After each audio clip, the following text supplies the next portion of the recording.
Hello, and welcome to Timing is Everything, a program of Care Dimensions. My name is Mary Crow, Director of Professional and Community Education. I want to send out my best wishes to all of the viewers and their families, hoping that you're all well during this pandemic. And we're going to be showing a Zoom interview that I actually did with Ellen DePaula of Honoring Choices of Massachusetts. She is the CEO and president of Honoring Choices of Massachusetts. So we're going to be showing you a Zoom interview that I had done with her and sharing that with you today. Hi, everyone, and welcome back to Living Forever, Not an Option with your hosts, Lynn and Mary. Now, as you see or hear, Lynn isn't with us today. She is unable to make it today, but she'll be back for other shows. But I have great news that we have a special guest with us today, which I'm thrilled about, and it's Ellen DePaula, and she's the president and CEO of Honoring Choices Massachusetts. Ellen, welcome. Thank you. Hi, Mary. It's great to be with you. We're thrilled to have you here, Ellen. I got to tell you, you and I have talked about this topic so many times, and this is such an important topic. We're going to talk about advanced care planning today, advanced directives, and we're even going to talk about MOLST and other things. So this is such an important topic. And it's especially important right now because, here we are in the midst of the COVID-19 pandemic. We're coming off of, this is an important topic to start with, right, Ellen? But it's, here we are, just getting through April, which is National Healthcare Decision Day and Month, which we put extra emphasis on it, but now we're in the middle of a pandemic, and this topic needs even more attention than ever. That's exactly right, Mary. I think one of the things we've seen from talking to families and individuals and also our doctors and care providers, that it's never been more important than it is in this moment to really be able to say, I'd like to appoint somebody to speak for me if I can't speak for myself. And it could only be just for a little while until you feel better and recover. Yeah. And I think there's just full agreement across the board. Our doctors are always asking for that guidance. If I can't speak to my patient, who I've been, working with for even years, or maybe it's a new doctor, who can I speak to? Who would they want me to talk to about care? And as a first level, that is just seems to be so important in the moment right now. Yeah, absolutely. So, for some people that are tuning in, they might not even understand what an advance directive is. So let's start. Can you give a definition, if you will? Sure. It's actually confusing, the term advanced directive, because it's used in many different ways. Mm-hmm. So the easiest way to think about it is you take the word directive first. Well, that's your statement. That's your personal statement about what you want.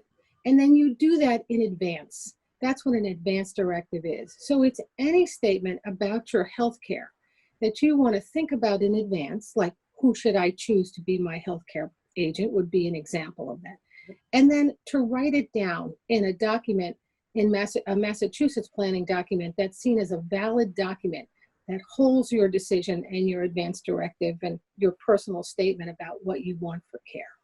Yeah, and this is that's well said, Ellen. It's I think it's really so important that people have these, and I know that people think sometimes that this is for people who are old or people who are sick, and really go into that a little bit, because this is for everybody.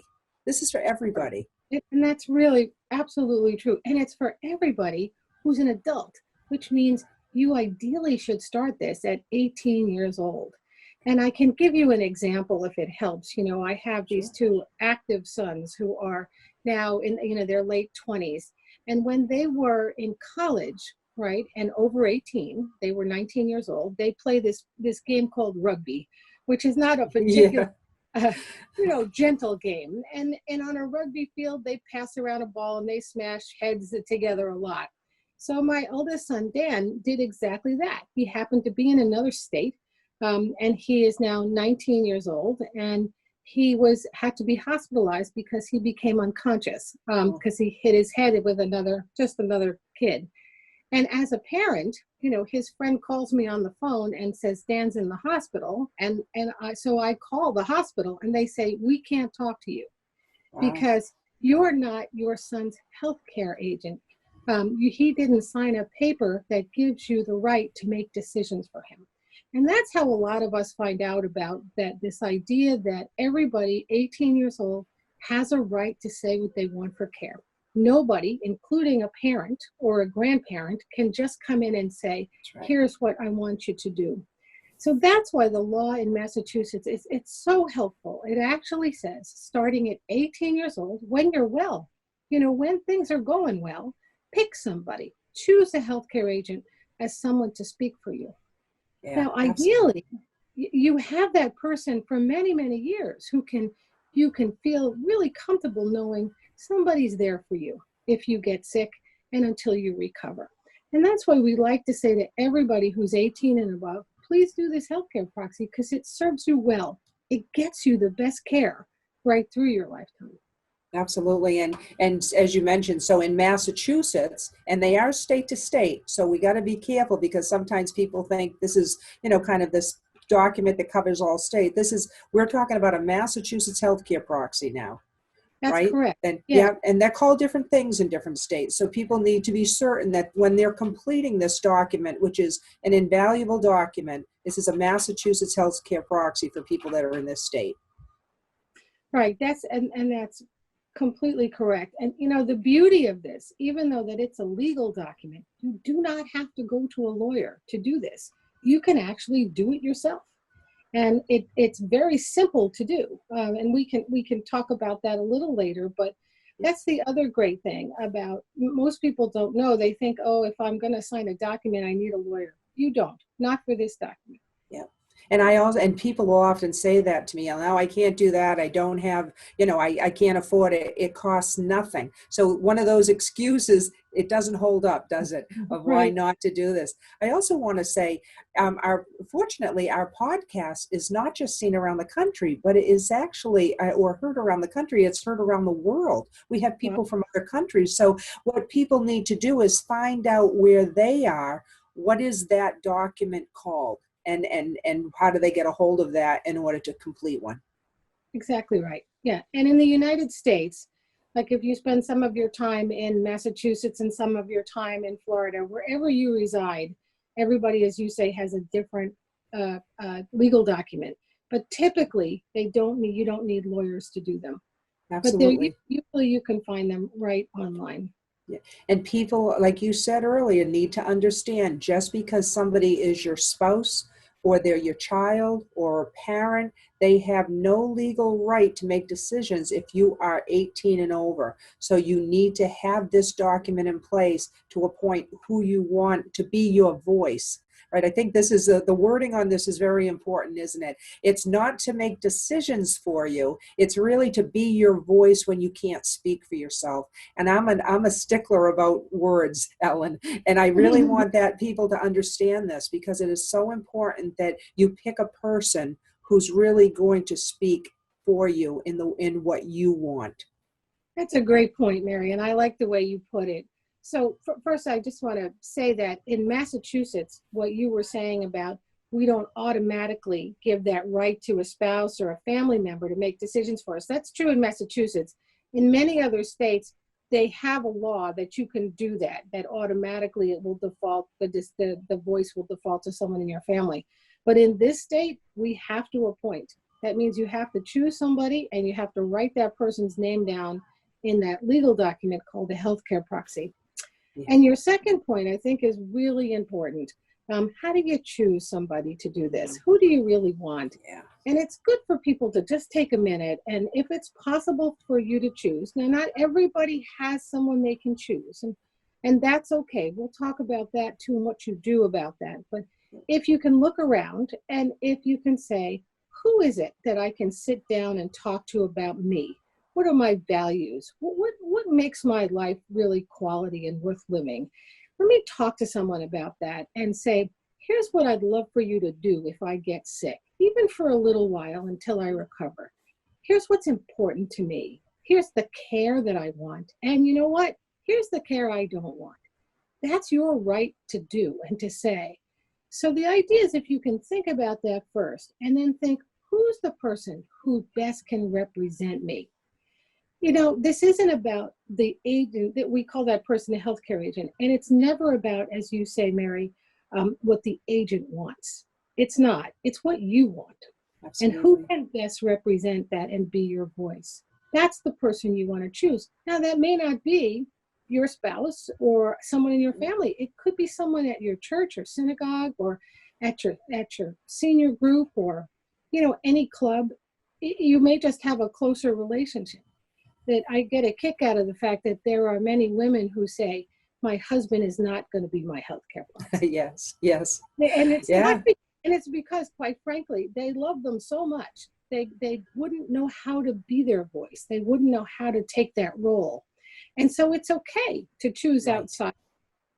Absolutely. You know, and I speak of this friend that I have who's a nurse for many years, over 30 years, and she's very clear. She had done some emergency work and all kinds of stuff, and she knows exactly what she wants, what she doesn't want. She appointed her husband as the healthcare agent and then said, I don't, you know, she knew she didn't want, you know, any invasive measures done, that sort of thing. And she was very clear with him. And he said, oh, I can't do that. I'm doing everything. Well, Mm, he's not the guy for that job, right? And it's not a punitive thing. It's actually a loving thing to have that conversation and to understand for that person, do they feel capable of honoring your wishes and to fulfill that role? And if they're not, I think it's a kind gesture not to put people in that situation. right. Yeah, absolutely true. And you know what else helps if we talk? We just talk. I can tell you, my husband and I met when we were 16 years old in the Oh, schoolyard. And I've wow. known him a very long time. But when we sat down to say, would you like to be my healthcare agent? And then let me tell you about what I want for care. Do you know that he wanted the exact opposite of what I wanted? And I Wow. had no idea until Yeah. we sat down and talked about it. And then when I said, okay, here's what I want, here's what's important to me, I said, can you do that for me? And he had to think about it for a minute because it wasn't what he would have chosen. And he said, yeah, I can do that for you. Wow. So having that conversation with someone, really, you can learn a lot. You know, even if you've been married for umpteen too many years or many years, you know, it's good to sit, don't take it for granted. And you know what we find is that what my husband said to me is how grateful he was that we sat down and talked about this, that it took this big load off his shoulders. Now he knows what I want. We're not asking him to make decisions. We're just saying carry out what I want, what Ellen wants. So Absolutely. Yeah. it's And quite there's a you difference there, isn't there? Making life or death decisions for someone you love, it's what a heavy task. But if you're having this discussion, you're not making those life to death decisions. You're actually following through on somebody's wishes. And what an honor and a loving gesture that is. Now, I'm not saying there's not some heavy weight to that as well. These are Mhm. tough times when people are in these situations, but it's certainly different. It is. That's really well said. Yeah. So starting there, pretty simple. I mean, we would start by saying, go to the Care Dimensions website or the Honoring Choices website. The free healthcare proxy is right there. Great. We Yeah. have it in many languages as well. We find that's very important that people can do this in the language they're comfortable with. Um, and you can download it and print it. And then it's just the Honoring Choices document is 2 pages. The first page is instructions, very simple. And the second page is the healthcare proxy. So it's a 1-page healthcare proxy. And again, if you can sit down and talk to an agent and the agent says, yes, I'll do this with you, then you can simply write down your information, the healthcare proxy's information, you sign it. But here's the trick. The trick is it has to be signed in front of 2 witnesses. Now, a witness can be anybody who's over 18. All that witness is doing is watching you sign the healthcare proxy, and then they sign right after you. That's right. Right. And then you have a valid healthcare proxy. Yep. And they're not witnessing they agree with who you chose. They're just witnessing that you understand what you're signing. So That's, this is very important, right? And yeah. it's so important too, because I being in healthcare for over 35 years, what I had noticed on many occasions over these years is that people would fill out the form, they might have forgotten to sign it, or they might have forgotten to date it. And then the form is null and void. And I had a family years ago, patient was admitted. She had a really advanced Alzheimer's disease, was not capable, and I asked them for a copy of the healthcare proxy. They gave that to me, and it was not dated. And I said, "Oh, this is null and void. It's not dated." And they said, "Oh, that was done several years ago. Just throw a date in." And I said, "Oh gosh, I can't do that. This is a legal document. I don't know that this wasn't just filled out in the hall. I can't do that." And then they actually had to pursue guardianship. Oh dear. So yeah, so I didn't make friends that day, Ellen. But what I will say is that I advocated appropriately for the individual, the patient. Yeah. But it's hard like that, and people don't realize what it entails when you don't have these documents in place. That's right. And that's why, and again, in Massachusetts, our laws are very specific about this. If you have to, you need to choose a person, a healthcare agent, while you are able to do that, you have the capacity or the ability to make that change, because you're really passing your power to make decisions onto someone else. We don't take that lightly in this state. We don't just pass it on to anybody. So doing that proxy is very important. Now, I was talking to a couple who'd been married for 45, 50 years or something the other day, and they were, in trouble because although they had talked about doing a healthcare proxy, the husband, the gentleman, had not appointed his wife as his healthcare agent. And now he had had a stroke and was not able anymore to make decisions, safe health decisions for himself. So in the middle of this health crisis, when everybody is so worried, the wife had to go seek guardianship, and that's a court proceeding. Right. And although that the court tries very hard to make this really easy for you, it's not something you want to do when you're dealing with someone's health care. Exactly. So that's why we urge everybody to really, if for no other reason, to avoid that step, to appoint an agent. Now, I do want to say, Mary, that I know that some people may be listening to this and saying, I'd love to do that. I just don't have anyone to choose. Yeah. And that's true, quite frankly, for quite a few people. We think about almost a third of the people in Massachusetts, as we've been talking to folks about this document, are in that position. So what do? Remember that first, you still have the right to make your own decisions, whether you appoint an agent or not. Doesn't matter in that way. You still hold that right.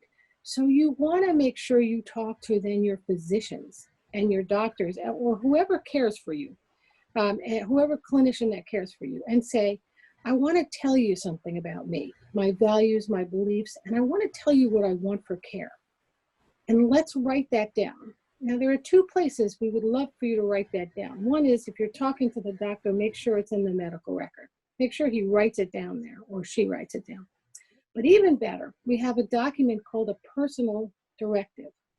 Again, directive meaning this is my statement and this is my personal statement. And what's in this personal directive, which is on our website and you can download for free. It's just a little, it's like a letter you would write to your doctor, your family, to anybody, your friends, and say, here's, if I get sick and I can't speak for myself, here's what I'd like you to do. Here's what I want for care. It's also a personal directive. This isn't a legal document. So this is yours. You can change it as often as you want. You can change your mind, but it gives at least people around you the knowledge saying, well, I can't speak to her anymore because she's so sick, but here's what she wanted in her own handwriting, in his own handwriting. Here's what I want for care. Yeah. So we especially if you don't have an agent, and even if you do, this is a great document to say, here's what I want for care. Yeah, so it's an excellent document. It's definitely, people, it's so important. And I think people worry about doing and even though you said it's not a legal document, it's an important directive, and healthcare professionals look at that as for guidance. The other piece is, I think people worry sometimes about filling out a healthcare proxy because they feel like they're losing control. And what I always say to people is, you are far from losing control. You're actually taking control back in terms of making sure that who you want is being your voice, and also, again, hopefully having those conversations like you're saying, and I think it's so important to put into writing, that those things are honored. So, but with the healthcare proxy, I just want us to talk a little bit about, it doesn't go into effect the moment you sign it. Right? It has to be activated. The healthcare professional, the physician, has to determine that you lack capacity, and therefore a narrative and an order is put in place that then the healthcare proxy has been activated. So I think it's important that people realize that. And you had said earlier, that can be just temporarily, and it can be deactivated. Let's say you go in for a minor procedure and you lack capacity for a short time, but then regain it. It can be deactivated too. That's right. That's exactly right. It's important to know. And again, what we do at Honoring Choices is to say that everybody has the right to make decisions. So as long as you're capable of doing that, you have the ability to do it, it's yours to do. So that's what Mary is saying so well here, is that the healthcare agent only steps up. This is the way we sometimes talk about it, when you don't have that ability. So say you go into surgery for a few hours. Well, your doctors can't really communicate with you. And if they need to make a decision, say in surgery, they'll come out and talk to your healthcare agent. And then when you come out of surgery and you start to gain your capacity back, that agent steps right back, has no more power to make decisions. It's back in your hands. Yeah. And that's how the proxy works. It's a really powerful document that protects you. It protects your right to care, to get the care. Oh, excuse me, Ellen. Yeah, and these documents on in terms of the personal directives that you're referring to too, on Honoring Choices, which I love, are the Getting Started Toolkit and the Next Step Toolkit. So I just think, again, wonderful resource people can access by going on to your website, certainly, and through Care Dimensions as well. Care Dimensions, yeah. And so we try to make it simple. In general, there are 5 documents in Massachusetts. We have 5 care planning documents where you can write down your choices for care. You don't need to use all 5, but we've taken the 5 and we split it into 2 toolkits to make it easy, because it's not easy. We didn't make it easy in Massachusetts. So the Getting Started Toolkit contains the healthcare proxy we talked about, where you appoint your healthcare agent, and it also contains a free personal directive. So let's say you can pick an agent. All that healthcare proxy does is it names who the person is, but it doesn't tell that person what you want for care. That's why we want you to use the personal directive to write down what you want for care right in that document. So your healthcare proxy and your doctors know what you want. It's right there. So the Getting Started Toolkit has those 2 documents. And that's great to start. If you just want to start there, that's terrific. There's also a guide in the Getting Started Toolkit for how to talk to your doctors. What kind of questions what we should be talking about? There's a guide right there for you. It's a handy little discussion guide you can bring right into your doctor's office or have a telehealth phone call with. So the next 3 documents are in the Next Steps Toolkit. Now the idea is, once you do your healthcare proxy and your personal directive, that's great. You get them in your medical record, you give them to your agent, you keep a copy for yourself. And then as your healthcare progresses, things are going to change. And you may want to add other documents. So the next 3 documents are in the Next Steps Toolkit. And that's a durable power of attorney, which is a legal document. And that says you choose someone to make financial decisions for you, right? And that we recommend you do that with an attorney. You don't have to. But it's an important document. It says, if I get sick tomorrow, how do I get my care paid for? If I can't make these decisions, well, we're going to appoint a person that you trust to be your financial decision maker, to actually, again, step up to be able to get you the care you want and reach into your bank accounts, or to even just pay your bills. I think that's what you authorize that person to have, certain powers. Where it's come in handy in the time of COVID is some people have had lengthy hospital stays. So their financial decision maker has the power to write the rent check, to really pay the mortgage bill, to keep your house going, and then to also pay for your care. So you want someone in charge of that. It's such a great feeling to make sure they keep your money safe and your property well maintained. That's what you do that in a durable power of attorney. And then the last two documents are medical orders, which we can talk more about, called a comfort care do not resuscitate order. And we know that as a DNR, but that's its official name. And then something called a MOLST form, MOLST, and it stands for medical orders for life-sustaining treatment. And those are two more documents you can put into your plan, but you must do those with your doctor. That's not something we can do ourselves. We need to actually talk to our physicians about those documents and then get them done. So both of those toolkits are right on the website, and lots of information to tell you more about it. Yeah, let's talk about the moles too, Ellen. Actually, let me just want to do one thing. So you just went over some great information. So we talked about the healthcare proxy, the importance. So we have all these documents, and I do like that you say, with the durable power. Do advise that you use an attorney for this, and again, one that's actually well versed in elder law or advanced care, planning or estate planning, because there's really a lot of things that change with this too, aren't there? So it's good to stay on top of that. But these other documents, what do you do with? Let's make sure people know. What do you do with the originals? You keep them; they're yours. Yep, that's right. Thing. Every document you're going to have, it belongs to you. Even if they're the medical document, you keep the original. Because why? You get to change them. You can change them every day if you want to. I know the doctors don't like when I say that. But that's your right to say, you know what, I picked my agent, and I'm beginning to see that agent's not going to be the right one for me.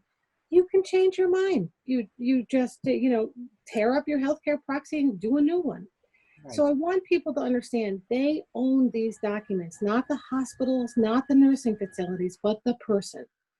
Yep. So that's the first thing. And I'm sorry, Mary, the question was? Yeah, so they're going to keep the originals. Don't put them in a safe deposit box. Keep them in a fire safe box in your home or somewhere accessible, and make copies. You want to have copies of these. Yeah, and that people ask about that. Your copy is as valid as the original. So you can make as many copies as you want. So who do we want to give them to?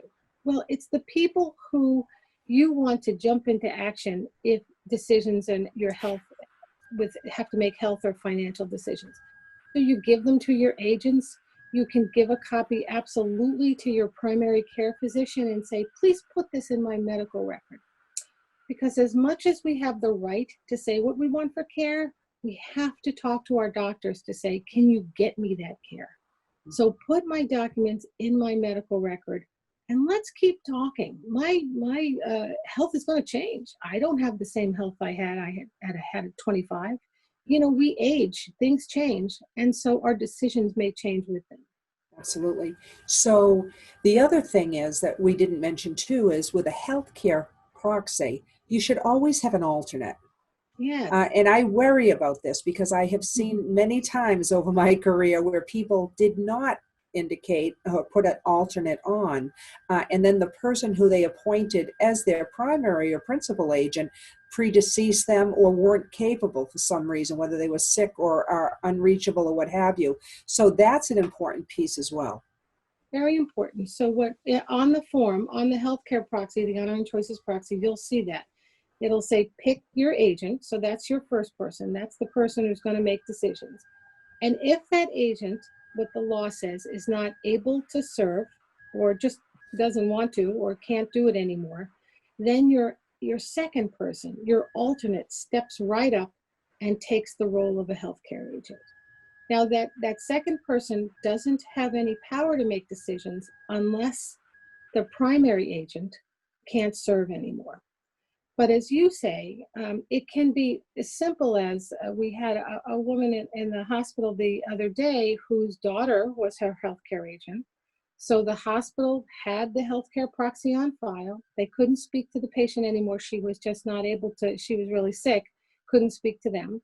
So they looked at her healthcare proxy. They called her daughter, who was her first healthcare agent. Her daughter simply didn't answer the phone. She just wasn't available for an hour, and the hospital needed to talk to someone. So they immediately look at the healthcare proxy and they see if someone's listed as the healthcare alternate. And they called that person. And that happened to be another daughter who was able to say, great, let's take care of mom. And I'm going to call my other sister so that she can get back in the loop here. So sometimes the alternate just helps you get to the agent. Right. So it's great to have two. Yep. But I do want to say, Mary, that sometimes people say, look, it's hard enough to choose one person. I know. It's going to be Yeah. impossible to find two. Right. And that's okay. Right. You can still do a proxy without having an alternate. Yes, but it's absolutely. if you can to do it. That's right. Now, so let's talk too about, let's go back to, well, let's just say this too before we kind of go on to the moles. So here we are in COVID, where there's probably, we're doing a lot telehealth wise right now. So this is presenting some concern for people, right? Yeah. Who, in terms of, and so, but this is a time too that you can call your physician, you can call your provider to have these discussions with them. Yes, it's a great point. Telehealth, which means basically we can't see our doctors in person at this point in time. That may change in the coming weeks, but at this moment, it's not easy to do. Telehealth has been this wonderful savior where you can call your doctor on the phone and they can call you and you can get care and medicines and anything that you need. So it is a great moment to also say, do you have my healthcare proxy in my record? Let's say you did one. Check if it's there. Ask your doctor to check if it's up to date and valid. Are the phone numbers right? We change our phone number so often so that we're making sure that doctor sees your healthcare proxy and can call you at the same time. And if you haven't done one, this is a great time to say, can we talk about this? Even if you prefer to talk to your physician and say, I'm going to fill out this healthcare proxy and I'm going to send it to you. Can I mail it to you? It's great to have conversations about your health and then to do the documents too. Absolutely. And I know right now, again, there's some complications around it being signed because a valid healthcare proxy has to be witnessed by two people. Yeah. So a little tough in the era of social distancing and staying at home to find two witnesses. We've been asking the state to think about lifting some of those requirements or doing it on telehealth. But I think what we're going to see in the next couple of weeks in Massachusetts, anyway, is that it's going to be a little easier to put social distance and have two witnesses. So we had a gentleman gather his two friends from the local council on aging, and they sat in the park on different park benches, 10 people, and they were all able, and the healthcare proxy stayed on the bench, and then he signed it, and then his two friends one at a time came over and signed it. So excellent. It's possible to do. Yeah, okay, it's very good. Harder. Yeah, it's harder, but it's important that it be done. So let's go over now. Was there anything else that you want to add in there around what we talked about? Because you really gave a great overview there. Thanks. Let's talk about MOLST. This is an important document because so now that we've talked about those advanced directives, now we're talking about a MOLST form, which is a medical order form, actionable medical order form. So can you talk about this a bit? Sure. So I'm going to frame it for you again. I'm going to go back to those 5 documents. Okay. So what we're saying, everybody who's 18 and above can do their own healthcare proxy. They can do their own personal directive. That's a great way to start your plan, your own healthcare plan. And then you can add the durable power of attorney to that plan as you go by seeing an attorney or doing it yourself. And then the last 2 documents now is what we want to focus on. These are medical orders that you must do with your physician. And the only time you do a MOLST or a comfort care do not resuscitate order is when you're in a place where you have a serious illness. Now, how it's being defined in the state is that if a serious illness can be a life-limiting illness, where we know that at some point this illness is likely going to be the illness that you have at the end of your life. Now, my father had a serious illness, and he was diagnosed with COPD, with breathing issues and some heart ailments. But they did that at a point where he actually didn't pass for another 5 years. He had a great time for 5 years in his life. But he went to his doctor when he was first diagnosed, when they said, look, you've had this breathing issue for a long time, but now we've reached a point where we're going to consider it a serious or life-limiting illness. And what that says to the doctors and to the patient is, let's talk about treatments right now to give you the best quality life you're going to have, no matter how long that is, whether it's 6 months or whether it's years or with COVID. It's been a very quick transition for people, unfortunately, who've had a very serious infection, who die in a few days. So Right. it's been very hard, as you all know. I'm very sad about this. But again, what our doctors are aware of is, and our nurses, is they've been calling folks, high-risk folks on the phone, saying, what's going to happen if you get COVID at this point? How is it going to affect the serious illness? Let's talk about that, and then let's write down your decisions in a MOLST form. So that is called Medical Orders for Life-Sustaining Treatment, and it's a very simple form where that your clinician will first talk to you about what is the illness you have, here's the treatment we have for you, here are the risks and the benefits of those treatments. What do you want to do? Tell us what you want to do. Would you like us, if you're, there are 3 decisions on that MOLST form. Would you like me to talk about those, Mary? Sure, please. Yeah, please. Okay, really simple. And again, this is at the point of your life where no other treatment is going to help. And I think that's an important distinction. Doctors like to treat, and they will treat you as long as they can. But we want people to have the control, patience to say, you know what, I've lived a wonderful life, and at the point where you can't help me anymore, I may want to die naturally. That's a choice you have. Or to say to your doctor, if we're at that point, give me everything you got to keep me alive. That's your choice. And that's the choice that goes on the MOLST form. So there are 3 simple decisions. One is about resuscitation of your heart and breathing. So, and this is what the decision is. If your heart and breathing stop, they actually have to stop, would you like us to try to attempt to resuscitate you, to restart your heart, to restart your breathing? And that's a decision that's on the MOLST form. So again, we don't just want to make that decision. We want to talk to our physicians about, what does that really mean for me and my illness? What's going to happen if you're able to bring me back? What's that going to mean? Am I going to be in the ICU for days? Will I never be able to get better? Those are decisions for you. So the first decision is the do not resuscitate or resuscitate me. The second decision on the MOLST form is about breathing.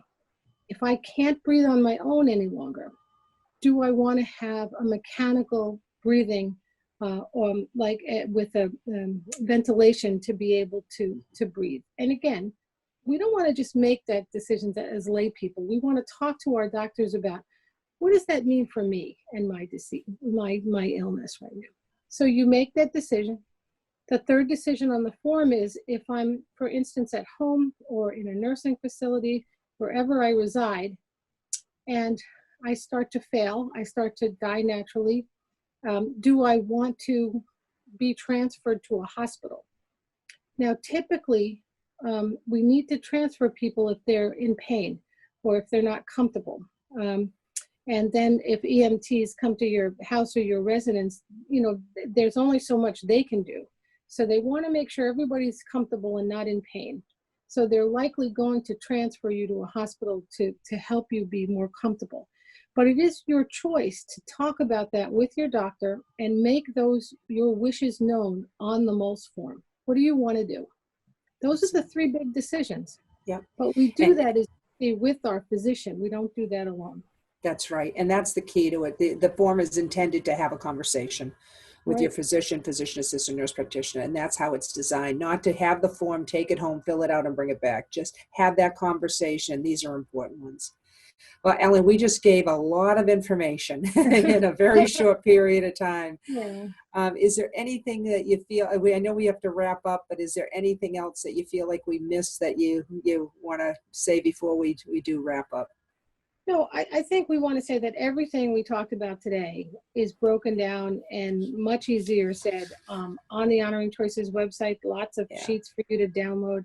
It's on the Care Dimensions website as well to download those tools. So you can take it one step at a time. And I think that first step, very simply, is the healthcare proxy. Absolutely. Well, Lynn always likes to end with a quote, and I'm going to do that today, Ellen. And one of my favorite professionals, Ira Byock, who I just think the world of. But Ira Byock is a physician, and he said, "I have an advance directive not because I have a serious illness, but because I have a family." And again, we do this for ourselves, and we do it for the people that we love. Family to me is anybody who loves and supports us. So again, I think these are important decisions to make for many different reasons. So I Yes, want to well, thank you so much for being with us today. thank you. It's my pleasure. I want to thank everybody for joining into this important program today. And I look forward to you joining in to Timing is Everything for our future programs. Take good care. Care Dimensions, formerly Hospice of the North Shore in Greater Boston, is different in that we do more than just hospice. It's just incredible, the services they provide when people need it the most. So being able to offer more individualized care helps people feel more cared for. Because it's about the patient's quality of life. I don't think there's any place else in the Boston area like Care Dimensions. At Care Dimensions, we'll take care of your family like you're a part of ours. Visit us at caredimensions.org.